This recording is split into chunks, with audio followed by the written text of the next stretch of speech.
You got that tiny little deck, and then anything else would cost you such an exorbitant amount of money to improve the real estate, it wouldn't be worth it. So really trying to help people start on a good foundation, to me, is kind of step one, making sure that they've got room to grow and something that can be done with it. And then after that, it's really diving into what's your niche going to be. What are you doing special that other people can't do? And if you don't have an answer to that, I think that you're setting yourself up for failure. It's going to be really hard to compete if you can't simply answer the question, what's special about my property? What's different about my property?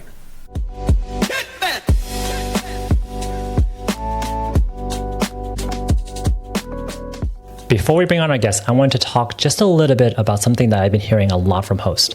I keep on hearing the same thing. I know my website isn't converting, but I can't afford $8,000 on an agency to rebuild it. Here's the thing. You're letting all these marketing strategies, you're driving traffic, and you're putting it all to work. But if your site isn't really built to convert, you're basically lighting your energy and money on fire. And even if you could afford an agency build, every time you want to test something or make a change, you're having to pay them again. You can't iterate, you can't test, and you really can't improve on things. You don't need a custom $10,000 website to get the conversion rates that really matter. You just need the right platform. That's why I built Craft to Stays. It's purpose-built for short-term rentals and designed from the ground up to help you drive more direct bookings. You can finally turn that traffic into bookings. And you can keep on testing and improving as you learn. And you can make changes all on the platform. You don't need to learn something new. So if you need some help or you want to get started, go ahead and go to crafttostays.co and start your free trial. Now let's bring on our guest and dive deep into hospitality and marketing. Hey folks, welcome back to the Book Solid Show, the podcast where we bring in top operators to discuss marketing, revenue management, and direct bookings. On today's show, I have Mark Lumpkin. He is one of the early members of STR Cribs. He is focused on really making sure that properties are high performing from the very beginning. So him and his team, they work with you on acquiring the properties have opportunity, but also being able to then convert that over and really do full rehabs on those properties to make sure that they perform at the top of the market there. On today's show, he breaks down how he goes through that entire process, what that looks like from a user's perspective, but also we dive really deep into one of the things that makes their property so successful, which is niching down and really trying to figure out what are the types of amenities, what are the types of things that you should be doing as you're preparing that property, and also what you should be doing after the property is all fully renovated and how to make sure that you're marketing that one really, really effectively. So without further ado, let's bring him in. Hey, Mark, welcome to the show. Hey, thanks for having me. I'm so excited to be here. Yeah, it's great to have you on. I think we crossed paths maybe a few times now, so it's really good to have someone kind of ask me to bring you on. I'm excited to have you here. To kind of kick us off, Mark, do you mind giving folks kind of a brief introduction on who you are? Yeah, definitely. You are right. It's a small industry, and you seem to kind of either know people from afar just through social media, or you've got mutual friends. So I'm glad we could finally connect in person or over the video Zoom. So yeah, if anybody listening, my name is Mark Lumpkin. I am the head of marketing sales for STR Cribs. I've been in the short-term rental space for about 5 years now, and I've focused primarily on renovations, design, furniture, amenities, basically taking properties from just empty canvases to great high-performing short-term rentals. That's been my focus. I've got my own property now. We're trying to buy a second one. We're super hosts. We self-manage our own home so far for the last year. It's been really fun. So yeah, man, that's me. I've always been an avid traveler. We've got a couple of kids and a couple of dogs, so traveling with short-term rentals always seems to be the option. We've never been much big on the hotels, and I just naturally found my way into this industry, and it's been fun. Yeah, you're not kidding. When you own a dog or a kid, actually probably more a kid, having the kitchen and the laundry in-house is so clutch. Like, I remember like when our kids were less than 5, just being in a home, being able to cook them their food, be able to warm up their own milk, like that was really, really important when we traveled. And we pretty much we didn't even look at hotels. We only exclusively stayed at Airbnbs. Agreed, 100%.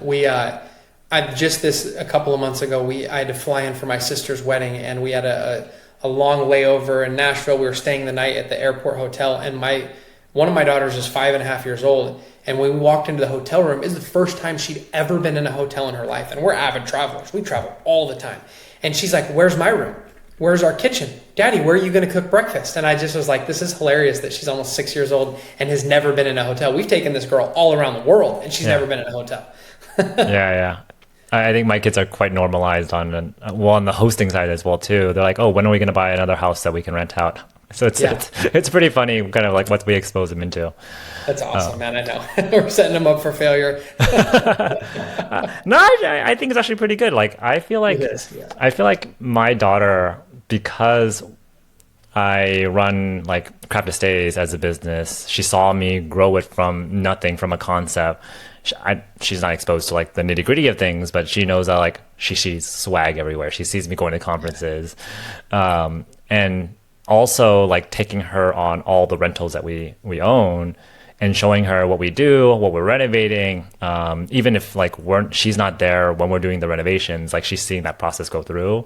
So she is like itching for like, oh, when can we buy another house? Like, why can't we buy one over there? I was like, okay, yeah, we can. We got to save up.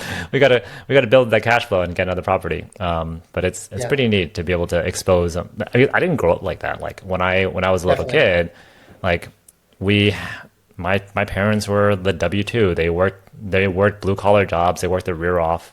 We would get to spend the weekends together, but it wasn't as dynamic as I think like folks that grow up in an entrepreneurial family. Definitely. I agree. I'm from the same background as well. And yeah, my kids are definitely living a totally different life than we ever lived as kids. And me and my wife always laugh about that. You know, go check on a property and you take your kids and they're looking, what's going on? And yeah, it's pretty cool, man. Yeah. I would say like even, you have kids and we talk a lot about the growth mindset quite a bit in our household, and like my daughter often says like I can't do it, and we always have to remind her like you don't know how to do it yet, and it's like implanting that yet in her mind. And because I tell her like constantly that like I fail every single day, like I fail quite a bit, and I'm trying different things, and like I have projects on my desk that I'm trying out like outside of like all the STR stuff, and like she sees me fail all the time, and like that is something that you want to kind of breed into that child very early on. So it's really good to be able to expose them into that. Yeah, I couldn't agree more, man. I couldn't agree more. Talk to me a little bit about those early days. Like were you part of the founding team? Did you join later on? Like what was that like?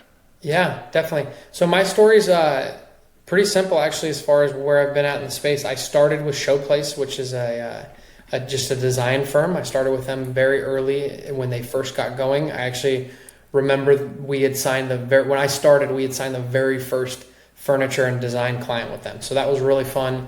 I was with them for a number of years, and then I was approached about STR Cribs as things were getting going with them.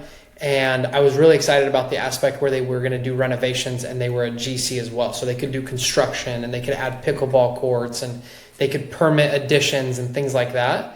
Yeah. And so, yeah, I was definitely on one of the kind of the founding teams of both of those companies, still with STR Cribs now. And so I've always been really intrigued by the startup world as well. It's fast paced, it's quickly moving. And I like that, where you have a challenge that presents itself and the company can do a 180-degree pivot, and we can, huddle with the team and say, hey, this is what's going on. This is the challenges we're facing. Is everybody in agreement? Yep, let's go another direction. And you can navigate that. And that's really fun. I've really enjoyed that. Kind of the corporate world, big companies where things move so slowly and it's difficult to make meaningful changes, I was never interested in. So I've always really enjoyed the startup world, and I think I'll probably be in the short-term rental startup world for most of my life. That's awesome. That's awesome. Like I feel like a lot of times we're in those early days. Like we're still in a place where regulations are still being built and people are trying to figure it out. And like, yes, we've had like this big wave more recently, but quite honestly, I think in a lot of ways, the tools that we use, the standardizations that we have are pretty new. And I think that the industry is going to continue to evolve over the next 5-10 years dramatically. Oh, I couldn't agree. It changes constantly. I mean, almost every couple of weeks I'm surprised. I'm like, oh wow, that's new. I didn't think about that. Or someone's doing it like this. That's very interesting. And so yes, it's drastically changed just in a very short time period, even post-COVID. I mean, right after COVID, you could do anything you wanted to. You could buy a 3-bedroom, 2-bath in the middle of a Hayden home community and slap some IKEA furniture in it, and you were making money and you were rented out all the time. And the competition has gotten fiercer, the quality of products have gotten better, and so it really takes a unique edge to stand out with most properties.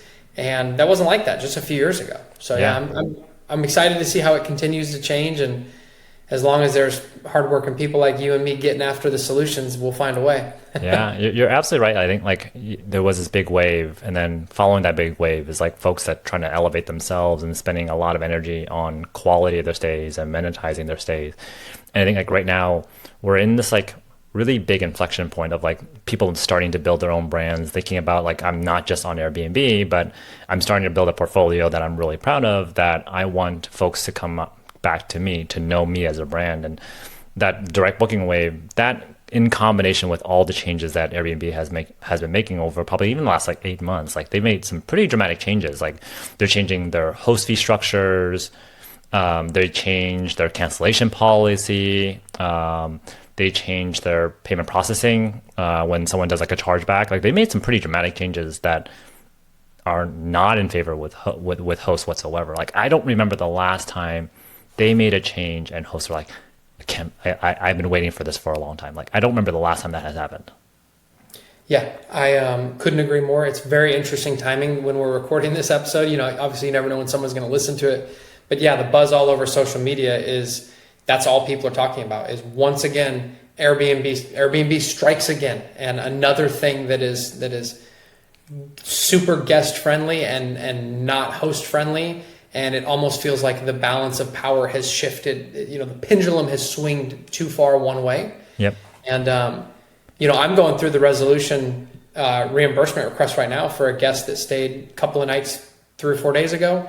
And they did like $2,000 worth of damage. They just completely destroyed the house. They just literally broke furniture, left pizza stains all over the carpet. It's just crazy. And so it'll be really interesting to see how this goes. And I would say more times than not, the OTAs are very heavily favoring the guests and not the property owners. And I'm wondering, you know, that's all people can talk about. I got to go direct booking. I got to do more of this. Need more channels because the platforms don't really care about you. You're just a number. Yeah, it's been pretty crazy. More even like they're changing like their internal review process of using AI. I've heard so many bad things about folks having really legitimate reasons to have a review removed, and rather than really using AI to like benefit the overall experience, or using it to really optimize on like cutting costs and like really making sure like they don't have to staff people to review like the review process anymore. And basically an AI agent is going in there and saying yes or no to you removing your review, and you basically have 2 chances. And if you don't get it right in those 2 chances, and AI feels like, oh, it's not a legitimate response, they're just going to cancel you out. And even I've heard instances where they're talking to an agent, and the agent's like, sorry, I can't override that process. That's infuriating. I can't override the AI. Yeah. The AI controls everything. We live in what's that Will Smith movie that came out years and years ago? iRobot. We're living in that world. Oh my gosh. I hope it doesn't turn out that way. I see a lot of benefits on AI, but like I think some folks are not using it in the best interest of the company or the users. Yeah, when it's used well, it makes a business and a process and a product much better. When it's used poorly, it makes it substantially worse. Yeah. Slight tangent. I'd be interested in hearing like what are some of the uses of AI that you're using, either personally or STR Cribs? Yeah, great question.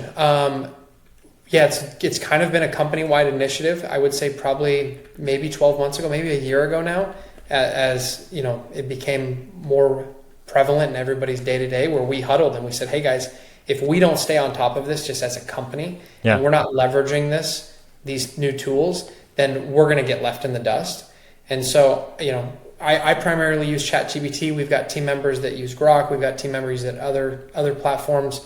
But I would say we're using it to do we're using it to make our day easier and give us back more time. And so to me, that's been the biggest benefit, is what can I automate and streamline that was just clicking a button, and it's not like, it doesn't require any brain power. It was simply just meaningless tasks that I had to do every day. How can I get that stuff off my plate so that I have more time for growth, creative thinking, relationship building, things like that?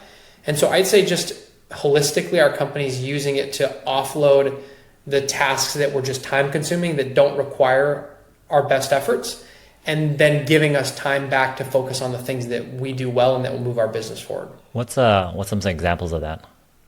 I mean, I'm definitely using it in my in my email responding, in quoting projects, in all of my research, a lot of my copywriting, things like that are usually where I'm using it mostly. Yeah. Are you spending a lot of time on prompting, or are you using it more conversationally and trying to figure out, like, are you having conversations with AI, or are you saying, like, I want you to do X, Y, or Z?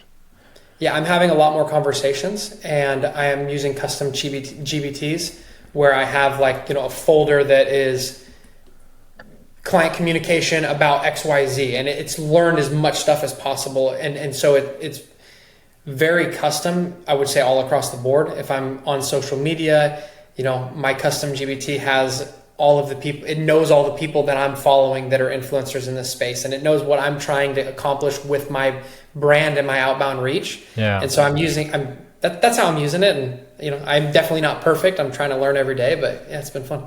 It's a crazy time that we're in right now. Yeah, it's definitely crazy, man. Yeah.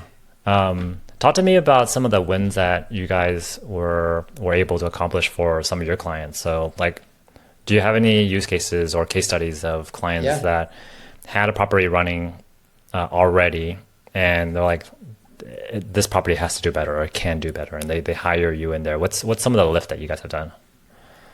Great question. Yeah. So I've got some almost unbelievable wins that we've had. And some of these, like, case studies are even on, like, our YouTube channel, and you can go check them out. But, recently the one that pokes to mind is we had a client with a property in Scottsdale, Arizona. It was doing about 100 to 110,000 a year in revenue. They'd owned it for 5 years, and they wanted to do a full refresh. They were, every year revenue was going down. And so we looked at the property, and it had good bones, had a huge backyard, had a pool, already had 5 bedrooms, and by all metrics should be in that kind of topper percentile of properties, but it did not have any heart and soul, and it didn't have a theme. It wasn't targeting a certain demographic. It was just kind of no one was booking it because they were excited to book the property. Mm-hmm. They were booking it because it was like, all right, well, I guess this is the house that we stay at. That's what the property was. And so we went in, we were able to take an unused space in the garage, permit it, and turn it into a game room. So we immediately added some additional amenities. It became a golf themed house because they had a huge backyard and they were really close to a bunch of golf courses. Yeah. So we really turned it into kind of the bachelor pad. We did a poker room in the game room. We did a golf simulator in the backyard. We did a mini golf course. We did a chipping range where we had, like, the rough and you could chip with your wedges. We added a hot tub, we added a fire pit, and then we added a pickleball court, and then just redesigned the inside of the house. They just got back their 12-month revenue report post the refresh is what we like to call it.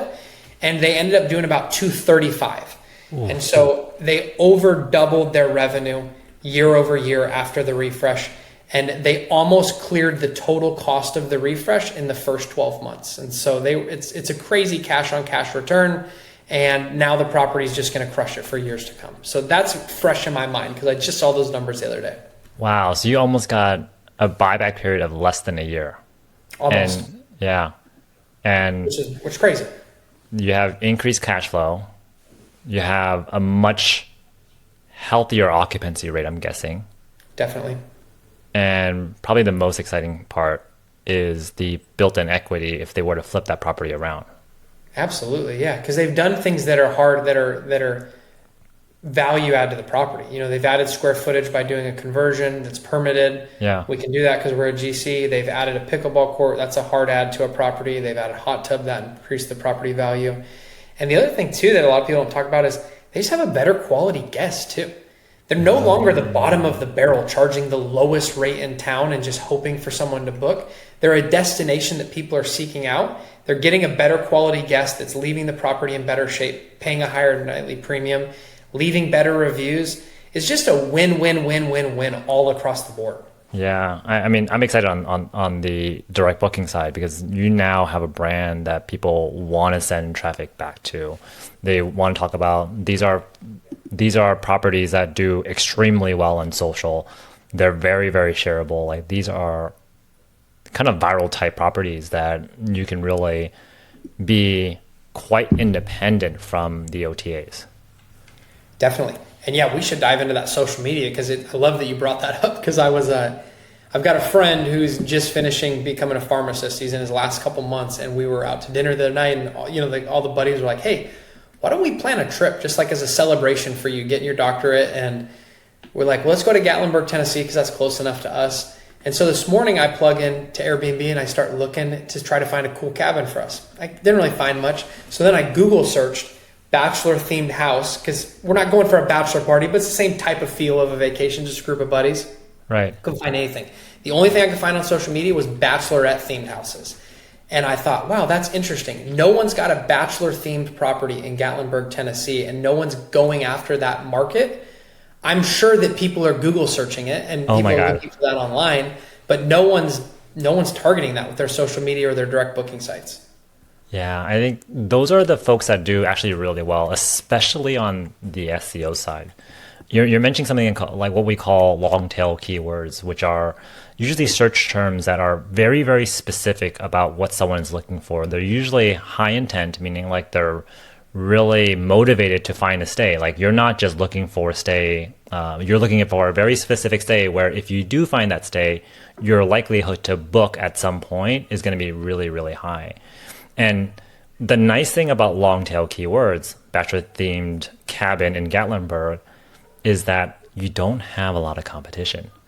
So when you're creating content, when you're building your portfolio, creating blog posts about that, you actually can very easily drive traffic to your website. Whereas on the inverse side of things, if you try to optimize your SEO for Gatlinburg cabin for families, for instance, that one's really hard. If you even just put like Gatlinburg short-term rental, that's going to be extremely hard. You bet you VRBO, Airbnb, Booking.com, Vacasa, all of them will hit the first 5 or 6 different links and probably multiple times as well too. So you'd be happy to be on like page 6, if anything.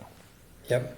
And I love how you said the high intent because you're right. If I would have found it or when I find it, I'm probably going to book it right away and I'm not going to compare the price because I found what I'm looking for. I'm not going to then go cross-reference it with 10 other properties and find out who's the cheapest or who is 3 minutes closer to whatever we plan on doing. That doesn't matter. I'm searching for something very specific. And when I find it, I'm just going to book it. Yeah, yeah. And because you're looking pretty hard, like you already know, like whatever you do find, it's going to be a good one when you do find it. Oh, guaranteed. I'm going to find a good one. We're going to have a great stay. And someone is going to benefit. There's somebody out there who thought this through and strategically figured out, hey, there's at least enough people. You know, it's that saying, if you market to everybody, you market to nobody. And so figure out what your niche is. That's what we really like to help people figure out is what's the niche of this property? What can we do to make this thing different and stand out? And the people who do that just seem to win over and over again. Yeah, talk to me a little bit about the process there. And I definitely want to talk to me high level about the process of like, okay, someone is interested in really optimizing their property to perform much better. But then also afterwards, I would love to talk to you about like really that niching down and what does that look like and what does that mean for folks. So give me a high level overview first about the overall process. Yeah, I mean, so the process oftentimes for us starts at the time of finding a property. And so people usually reach out to us to consult as they're doing a search for a property. We don't oftentimes get people that come to us with an existing short-term rental. It's oftentimes new properties that are being set up. And so we like to try to give people the information that's going to really make a difference in revenue. And that'll come down to occupancy, number of bedrooms, the proximity of the property to the local attractions, the extra space where you can do things. I mean, you can see behind me if you're watching this on video, If you didn't have a big backyard, you're not getting the volleyball court, you're not getting the pickleball court, you're not doing that stuff just simply because you don't have space. Yep. Or you and me were talking about your property in Gatlinburg earlier. You've got a yard you could take advantage of. There's a lot of properties in Gatlinburg that are on the side of a hill, and there's nothing they can do. You got that tiny little deck, and then anything else would cost you such an exorbitant amount of money to improve the real estate, it wouldn't be worth it. So really trying to help people start on a good foundation, to me, is kind of step one, making sure that they've got room to grow and something that can be done with it. Right. And then after that, it's really diving into what's your niche going to be? What are you doing special that other people can't do? And if you don't have an answer to that, I think that you're setting yourself up for failure. It's going to be really hard to compete if you can't simply answer the question, what's special about my property? What's different about my property? Yeah. So talk to me about like that process. Say you have this property that has a lot of potential. There's large acres of land. It's in good proximity. So it has all the good bones or foundations of being a really good property. What's the process of you folks figuring out what the niche is? And maybe kind of before you answer that, why is that important? You kind of alluded to it already. Yeah. It's important because it drastically changes your revenue projections. And it simply comes down to a matter of making money at the end of the day. If you don't do it, you're going to get caught in the 50th percentile, and that's not a great place to be. I mean, the vast majority of revenue is earned by the top percent of properties in most markets. So differentiating yourself is going to make you a lot more money. Step one. How you do that and how you try to figure out what to do with the property is kind of a complicated process. It takes a lot of research, a lot of local knowledge, but really you start with the competition.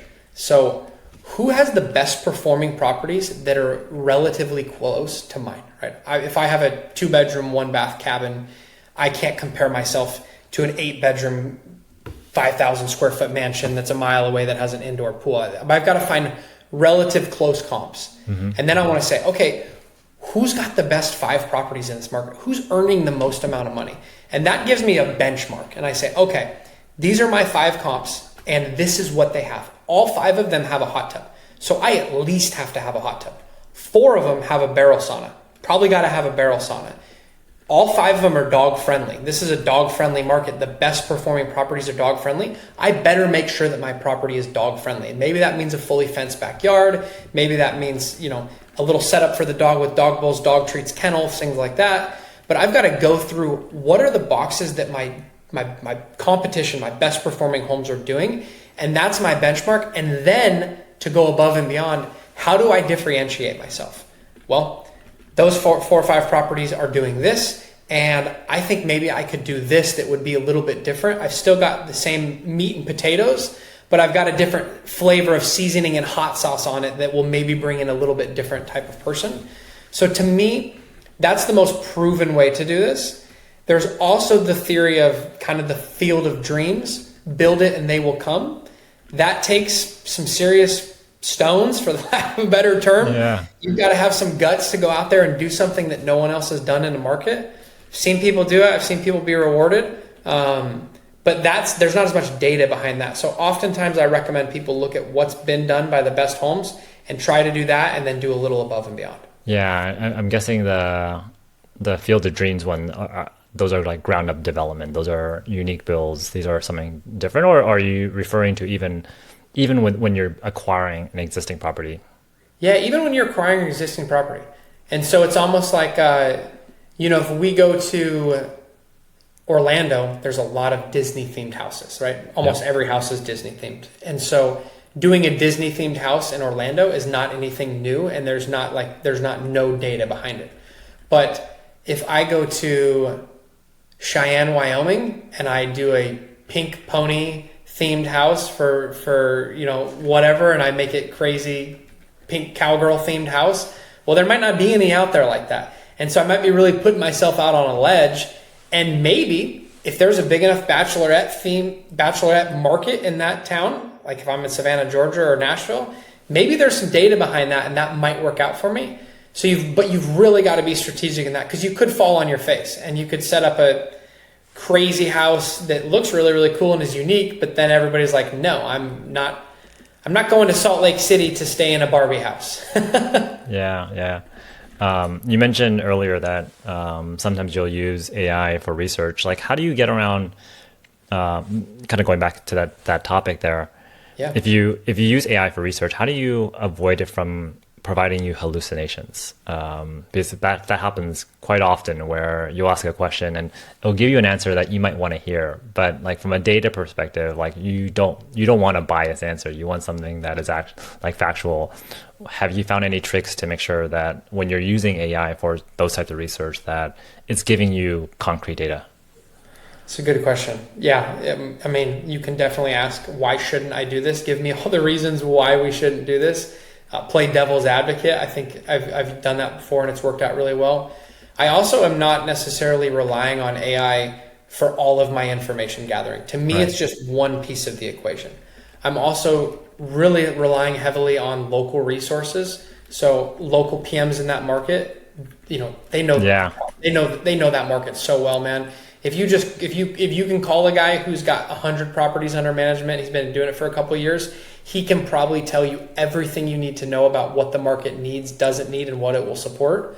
So I really like that approach.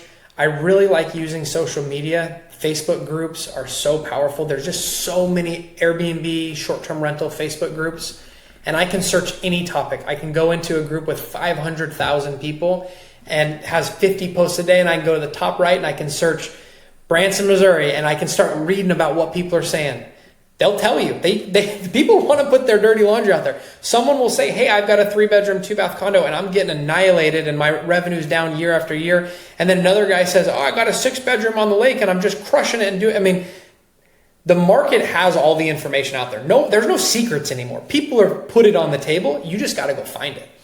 Yeah, that's super clever. That's super clever. And I like your balance of like, I think nowadays a lot of folks are relying pretty heavily on AI, and they think like, oh, it's this all knowing machine there that has all the information. But no, actually, a lot of it has to do with information that it doesn't know. Like it doesn't read Facebook, it doesn't have access to a lot of those posts out there, and you knowing that has a very reliable source of data from actual host, and you working with local property managers, that's going to give you very true answers.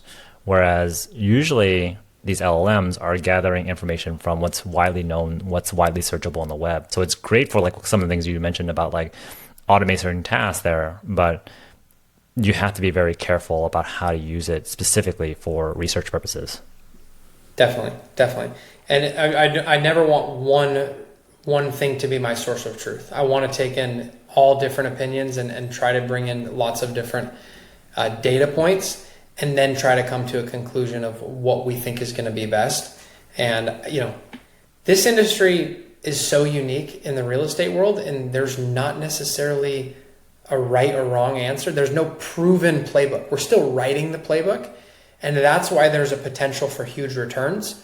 If you go out and build an apartment complex with 2-bedroom, 1-bath apartments, and you got 100 of them, you can pretty much just figure out, oh, I'm going to be at an 82% occupancy, and I'm going to have $1,100 as my average rent per month. Like that, there's a reason that's stabilized. That industry is not changing at all. And the short-term rental industry has so much opportunity because it's drastically changing so quickly. And if you can stay ahead of the curve, you can do really, really well. Yeah. Talk to me about the influences of what you focus on of really making these properties perform at its highest. Talk to me about on the flip side of like not just be doing well on the OTAs, but how does that impact overall direct bookings for folks that want to go independent? Yeah. We touched on this just a little bit ago, but I think you said it well. If you don't have a property that is desirable, it makes direct booking really hard. Because if your property is not booking out on the OTAs where you're getting a lot of leverage because the property sucks, like, do you think that just simply having a direct booking site and running ads or sending people to your site is going to get them to book?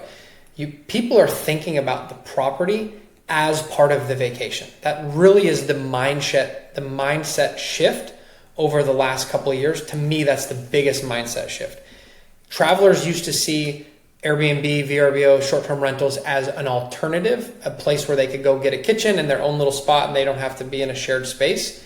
Now they're really seeing it as, man, we're going to Gatlinburg to stay in this really cool cabin that has a zip line and and has a view of the waterfall. They're really thinking of the property as part of the stay. And so I think that setting up a great property from day one that people will be excited about and will want to visit just puts rocket fuel in your direct booking strategy. And it makes everything so much easier. I'm sure that there's some real tangible data behind the conversion rates from clicking, and you make a post on social media. If you make a TikTok of a property that sucks, it doesn't matter if you get 100,000 views, no one's going to book it because no one wants to stay there. But you could, with a great property, do 1,000 views and get 1 or 2 bookings because it's a great property and the few people who did see it are really excited and want to go stay there. And so, yeah, it's like, putting a bunch of advertising behind a crappy product is not usually going to work out for anybody. Yeah. So I think kind of like to what you're saying earlier is like, one is like first identifying what your niche is, really target what that person is looking for. And then second is then figuring out how do you actually amenitize that place so that it stands out for that particular niche. It can also stand out for other folks as well too. And you want to make sure that like what you're saying, it has life and heart and soul into it. That heart and soul makes such a big difference for direct bookings. It makes a huge difference on just kind of bookings in general, even on the OTAs. You can see a lot of these places that step a few notches up in terms of design, but also deliberately like amenitizing the place and making sure that it feels like it's made for that user. That has a huge difference. Like I use this example quite often. Our property is a family-friendly stay. We really try to make sure that it has what we need when we're traveling out there. So we have the pack and plays, we have the high chairs and such, but one of the things that we do is when we photograph our property, we put the pack and play out. We put all the things, we put the kids' bowls out there.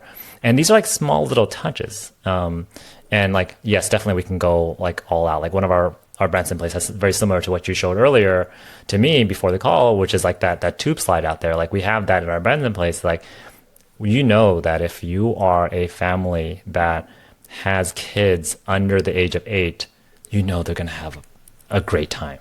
You just know it. And the person, like what we call like the person booking it, they're actually the one that's hosting it. They're hosting it for their family. So they want to make sure that their family is going to have a great stay, especially if the grandparents are there or other families are there. They're that host.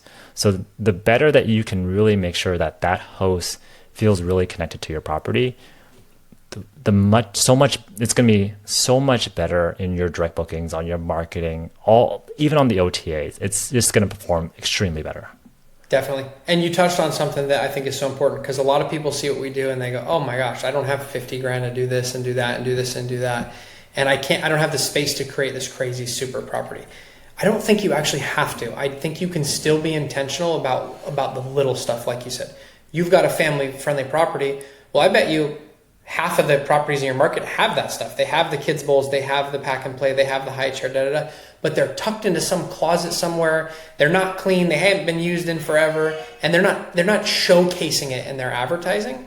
If you can do that, if you can put all that stuff out and you've got the kids soap and the and you take that great photo that shows people what they're going to get when they book and it meets their needs, I think that is almost more important than having the amenities. A hot tub is great, but if you don't tell a story with your hot tub and if you don't take a great photo with the sunset in the background and the lights on and the person sitting there enjoying it or whatever, you've got to make sure you tell a story with what you're offering.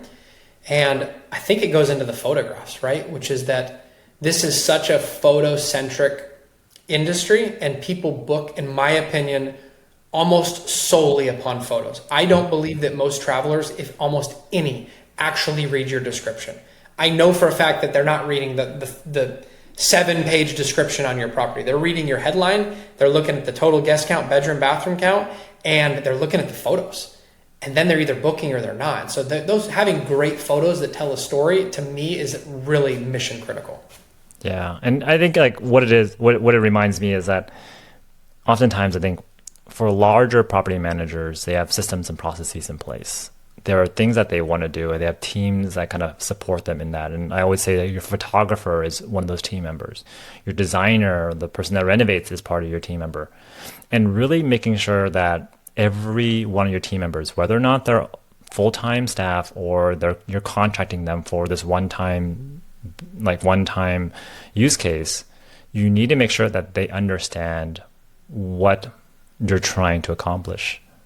Like, you need to tell them that niche. You need to tell them the story that you want to tell, and that all has to come together.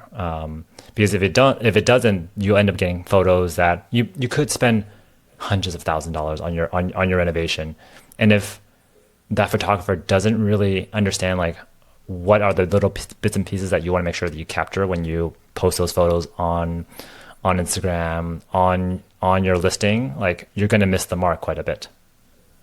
Definitely. Absolutely. I couldn't agree more. Awesome. Mark, we usually end the show with 3 questions. First question first. What's a good book recommendation? I'm doing a lot of reading now. Is it okay if I give 2? Please. I'm going to give an audiobook. My favorite audiobook of all time is The Richest Man in Babylon. It's just so entertaining, and there's so much value in there, and just wealth building and lifestyle changes. So Richest Man in Babylon would be my favorite audiobook. The guy has a great voice.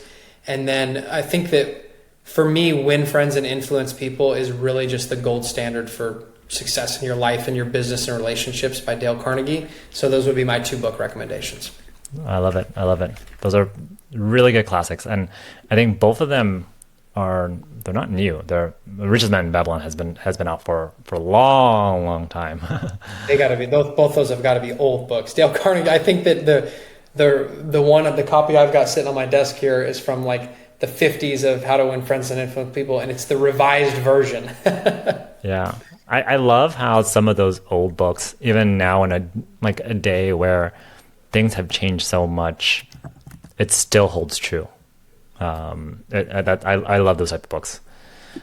Second question: what's one piece of mindset advice that you would give to someone that's starting something completely new? I give this advice to myself, really, is that it's going to take you longer than you think, and that's okay.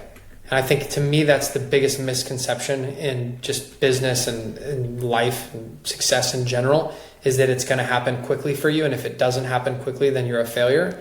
And I'm oftentimes, if not always, surprised at how long things take.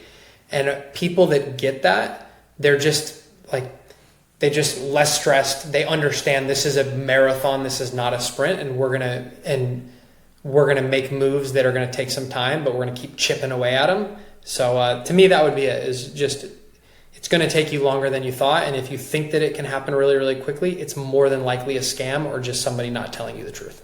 I 100% agree with that, both on the short-term rental industry side of things, but also as an entrepreneur. I thought that it was going to be so much easier that first year building up craft estates. And it wasn't. Like, it was really hard grind of like really trying to figure out how our marketing is, what's the right product to start to launch with, who do we integrate with. All of that took way longer than I expected. But second year, things have been phenomenal. Like, yes, we didn't hit the mark the first year, but this year we've already grown 6x. I'm super happy with the growth and just how people talk about us and how much they love us. And it's just about like really slowly chipping away at it, but like also not lose sight on why you're doing this and the overall vision of things. Like, those like little small pieces make a huge difference. And I think I 100% agree with you. Like, if you think that you can flip your life around in a year, and sometimes it does happen, but oftentimes if it takes, maybe not the first year, but if you just held on longer to that second year, you actually could have exceeded your expectations for the second year. So definitely. Yeah, it's almost like the snowball effect. It starts real small, and it's hard to get it going, and then it starts building and building and building on you. And oftentimes you get to the point where it's hard to stop because whatever you're doing gets so big, but it just takes you a little longer to get going than you thought, always. Yeah, and I would say, like, to add on top of that is like really just focus on like what are the fundamentals. Like, it's okay if you're doing things that is a bit harder and that doesn't have short-term benefits there, but it sets you up for that second year success. If you stack enough of those and you hold true to those things, that's where I see mammoth growth happening. Yeah. Go get base hits. If you're a baseball analogy, go get base hits. That's how you win the game, right? That's how you win championships. You don't get home runs. You go get base hits, and you get all your guys on base, and then one comes in at a time. That's a perfect analogy. That's a perfect analogy. Awesome. Last question. What's one tactical takeaway that you would recommend someone just either think about or put into practice today to either get started in direct bookings or amplify it? Well, obviously, just go visit Crafted Stays and get yourself going, right? Yeah, I think that especially today, and myself included, diversifying where your bookings come from is going to be really, really important. And I think that obviously having a direct booking site is just that first step. You've got to have somewhere to send people. We've got repeat clients all the time, and friends and family that need a place to stay, and da da da da. All of us internally, if you have a short-term rental, you already have a couple of people a year just in your Rolodex that you know are going to book with you and that you could really quickly send to your direct booking site. So you can get some real quick wins right off the bat, and you don't have to launch with this crazy, all these ads, outbound, micro influencers coming in, crazy viral TikTok reels. You can just have a link that you can send to your friends because you know they're coming on vacation, they're going to stay at your property anyways, and probably pay for the direct booking site just with a couple of bookings. Yeah. I mean, a lot of folks that first year, they're building out their direct booking engine. They're collecting emails from folks that have visited them before. They're starting to build up that, but like one or two bookings, kind of like depending on like what your portfolio looks like, but you can easily pay for the subscription just off a couple bookings. And from there, it's really about like how do you ramp those tactics over time. Yeah, I totally agree with you on that one.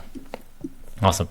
Mark, it was a huge pleasure having you on the show and just really sharing kind of how you and STR Cribs really thinks about really how to like separate yourself from the crowd and kind of your journey there. So I appreciate you sharing that with the group here. Yeah. Gil, thanks for having me on, Matt. It was a really fun conversation and a little bit different than I'm used to. So yeah, I really, really enjoyed it and would always love to come back on anytime and chat again in the future. Absolutely. Things are going to change in the next 12 months. Again, we don't know what's going to happen, but it's going to change, and definitely want to get your perspective on things then. Yeah, the only thing we can guarantee is that you and me will still be grinding away, making things happen, and that's pretty much it. For sure on that one. Take it easy, man. Thanks, Gil. All right.